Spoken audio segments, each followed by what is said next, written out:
tough to shift and videotape at the same time.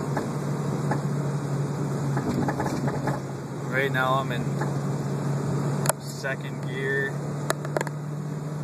and you can just hear it kind of wind out. It's pretty high. Let's see, 4,500 RPMs right now. I'm gonna rev her up a little bit.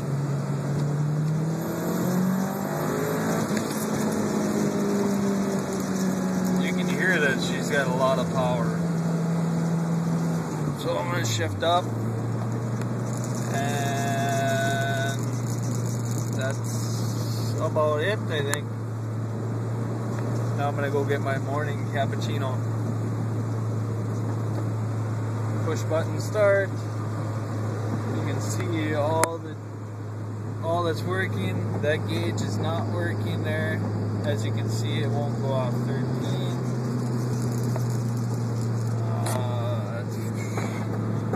Power windows, power locks, sunroof's open.